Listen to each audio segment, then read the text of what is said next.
बात करेंगे गांधी जी के विषय में। गांधी जी एक महत्वपूर्ण टॉपिक है। 2 अक्टूबर 1869 ईस्वी में इनका जन्म होता है पोरबंदर, गुजरात में। गांधी जी के पिता काठियावाड़ के दीवान थे। इंग्लैंड से बैरिस्टरी पास करने के उपरांत वे गुजरात के एक व्यापारी दादा अब्दुल्ला का मुकदमा लड़ने दक्षिण अफ्रीका गए थे। वहाँ उन्होंने देखा कि जो एशियाई मजदूरी करने दक्षिण अफ्रीका गए थे वे किस प्रकार प्रजातीय उत्पीड़न तथा भेदभाव के शिकार थे। वहाँ उन्होंने गोरों द्वारा काले लोगों से रंग भेद की नीति के विरुद्ध विरोध प्रकट किया। इसके पश्चात गांधी जी ने निश्चय किया कि वे वहाँ रुककर भारतीय मजदूरों को उनके अधिकारों के लिए संघर्ष करने की प्रेरणा देंगे तथा उन्हें संगठित करेंगे। गांधी जी 1914 तक दक्षिण अफ्रीका में रुके। तत्पश्चात वे भारत वापस आए। अब देखिएगा, जब भारत वापस वो आते हैं तो उनका मेन रोल यहीं से शुरू होता है। Gandhi ji arrived in Bombay on 9 जनवरी 1915। 9 जनवरी 1915 को गांधी जी मुंबई आ जाते हैं और फिर 1916 में इंडियन नेशनल कांग्रेस का एक सीज़न चल रहा होता है लखनऊ में, उसे अटेंड करते हैं। आफ्टर दैट गांधी जी 1917 में चंपारण सत्याग्रह में भाग लेते हैं। चंपारण सत्याग्रह का एक अलग ही महत्व है। चंपारण सत्याग्रह का एक अलग ही महत्व है, जैसा कि उसमें बताया जाता है कि नील की खेती उस समय पर की जाती थी, जिसे तिनकठिया पद्धति भी कहते थे। अब होता ये है कि गोरे बागान मालिकों ने किसानों से एक अनुबंध करा लिया, जिसके अंतर्गत किसानों को अपनी भूमि के 3/20वें हिस्से में नील की खेती करना अनिवार्य था। यह व्यवस्था तिनकठिया पद्धति के नाम से जानी जाती थी। 19वीं सदी के अंत में जर्मनी में रासायनिक रंगों का विकास हो गया, जिसने नील को बाजार से बाहर खदेड़ दिया। इसके कारण चंपारण के बागान मालिक नील की खेती बंद करने को विवश हो गए।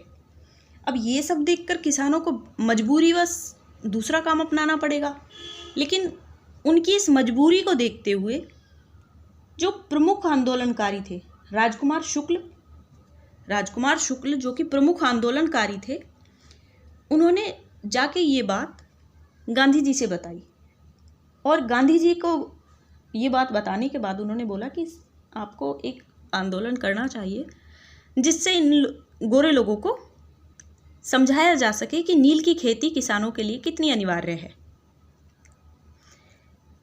तब चंपारण सत्याग्रह होता है। अब बात आती है 1918 की।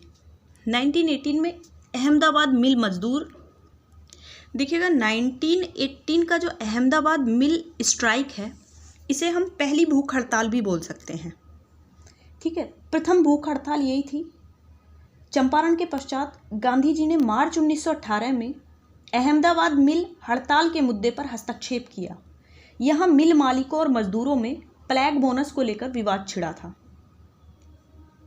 चूहों की वजह से प्लैग फैला हुआ था और प्लैग फैलने की वजह से लोग वहाँ पर बोनस मांगने के लिए मालिक से कह रहे थे कि हमें 50% का, अगर आप 50% नहीं दे सकते हैं तो उसके स्थान पर 35% बोनस देने के लिए कहा गया। लास्ट में ऐसा ही होता है, लेकिन ऐसा होता है कि गांधी जी ने मजदूरों को हड़ताल पर जाने तथा 50% के स्थान पर 35% बोनस की मांग करने को कहा, जबकि मिल मालिक मजदूरों को केवल 20% बोनस देने के लिए राजी थे। गांधी जी ने मजदूरों को सलाह दी कि वे शांतिपूर्ण एवं अहिंसक ढंग से अपनी हड़ताल जारी रखें। तो गांधी जी ने मजदूरों के समर्थन में भूख हड़ताल प्रारंभ करने का फैसला किया। अम्बालाल साराभाई की बहन ये इसमें मेन लीडर थी, जिनका नाम था अनुसुईया बेन, ने इस संघर्ष में गांधी जी को सक्रिय योगदान प्रारंभ किया। इस योगदान में पूरी तरीके से गांधी जी के अनशन पर बैठने के फैसले से मजदूरों के उत्साह में वृद्धि हुई तथा उनका संघर्ष तेज हो गया और मजबूरीवश मालिक ने ट्रिब्यूनल ने मजदूरों के पक्ष में निर्णय देते हुए मिल मालिकों को 35% बोनस मजदूरों को भुगतान करने का फैसला भी सुनाया। देखिएगा 1918 में जो प्रथम भूख हड़ताल था, अहमदाबाद मिल स्ट्राइक, वो हम पढ़ चुके हैं, देख लिया हमने उसमें क्या हुआ, कैसे हुआ, गांधी जी ने किस प्रकार किसानों की सहायता की। अब नेक्स्ट आता है 1918, बहुत ही महत्वपूर्ण है और ये हमेशा क्रॉस लगाने के लिए आ जाते हैं या फिर सन वाइज, वर्ष वाइज भी लगाने के लिए आ जाते हैं। जैसे कि 1918 में होता है खेड़ा सत्याग्रह।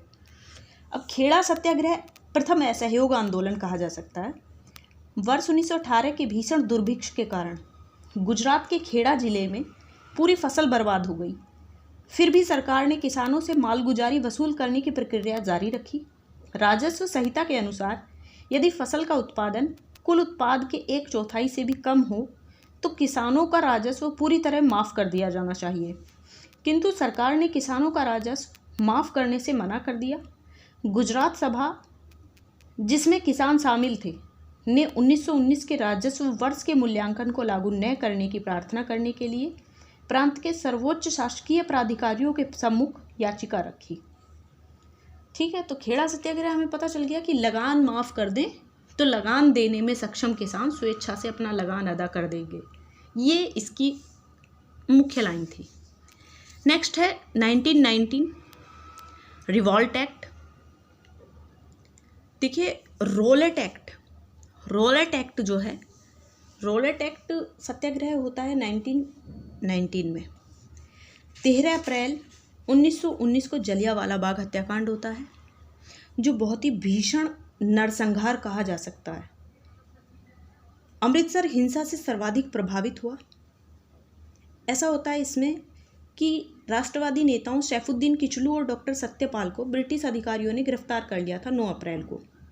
इस घटना से हजारों भारतीयों में रोष व्याप्त हो गया और वे 10 अप्रैल 1919 को सत्याग्रहियों पर गोली चलाने तथा अपने नेताओं डॉक्टर सत्यपाल व डॉक्टर किचलू को पंजाब से बलात् बाहर भेजे जाने का विरोध कर रहे थे। जल्द ही विरोध प्रदर्शन ने हिंसक रूप ले लिया, चूँकि पुलिस ने गोली चलाना शुरू कर दिया, जिसमें कुछ प्रदर्शनकारी मारे गए, जिससे काफ़ी तनाव फैल गया। दंगे में 5 अंग्रेज भी मारे गए और मार्सेला शेरवुड, एक अंग्रेज मिशनरी महिला जो साइकिल पर जा रही थी, उसको भी पीटा गया। देखिए फिर क्या होता है कि Reginald Dyer, Brigadier General Reginald Dyer, जिन्होंने उस समय गोली चलाने के आदेश दिए। 13 अप्रैल का दिन था, बैसाखी का दिन, जिसमें सभी लोग बैसाखी मनाने के लिए जुटे हुए थे। जलियांवाला बाग में इकट्ठे हुए, जो जनरल डायर की घोषणा से अनजान थे। उन्हें नहीं पता था कि ऐसा होने वाला है। अब जनरल डायर ने घोषणा कर दी कि गोलियां चलाई जाएं। गोलीबारी की गई। कुछ लोग वहीं पे जो कुएं बने हुए थे उनमें कूद गए। अब ये नरसंहार इतना भयंकर था कि जलियांवाला बाग नरसंहार एक ऐसा निर्णायक मोड़ था जब भारतीय ब्रिटिश शासन से अलग हुए थे। और 1919 की घटना ने पंजाब के प्रतिरोध या विरोध प्रदर्शन की राजनीति को आकार प्रदान किया। भगत सिंह की भारत नौजवान सभा ने इस जनसंहार को ऐसे कृत्य के रूप में देखा जो असहयोग आंदोलन की समाप्ति के पश्चात उत्पन्न संताप से उबरने में मदद करेगा। ठीक है, नेक्स्ट होता ये है कि गांधी जी इससे बहुत ज़्यादा विचलित हो जाते हैं और अपनी नाइटहुड की उपाधि और केसर हिंद, रविंद्रनाथ टैगोर जी अपनी नाइटहुड की उपाधि और महात्मा गांधी जी अपनी केसर हिंद की उपाधि त्याग देते हैं, जो कि ब्रिटिशर्स द्वारा ही उन्हें प्रदान की गई थी। नेक्स्ट हम देखेंगे 1919 तक हमने गांधी जी का युग देख लिया है। 1920 to 22 नॉन कोऑपरेशन मूवमेंट यानी असहयोग आंदोलन। 1920 में असहयोग आंदोलन शुरू होता है और खिलाफत आंदोलन भी शुरू होता है। खिलाफत आंदोलन में ऐसा होता है कि 2 अली बंधु भाई होते हैं, तुर्क के खलीफा के विरुद्ध वो आंदोलन कर रहे होते हैं। नेक्स्ट है 1922 चोरा चोरी घटना। 1922 के बाद में 1930 to 1934 गांधी जी ने इस समय डांडी मार्च शुरू किया 1930 to 1934 में। और इसके बाद में आता है 1931 गांधी इरविन पैक्ट 1931। नेक्स्ट है Gandhi attends the second round table conference in London. Gandhi ji ने सेकेंड राउंड कॉन्फ्रेंस भी लंदन में अटेंड की। उसके बाद Gandhi ji second round table conference attend करते हैं और sets up Sevagram 1934 to 1939। 1940 to 41 launches individual satyagraha movement, व्यक्तिगत सत्याग्रह मूवमेंट शुरू किया जाता है 1940 से 1941 तक। और उसके बाद में 1942 में भारत छोड़ो आंदोलन शुरू होता है, जिसमें गांधी जी एक स्लोगन भी देते हैं, डू और डाई, करो या मरो। अभी तक हमने गांधी जी के कुछ मुख्य आंदोलन देखे और गांधी जी के युग के बारे में हमने देखा।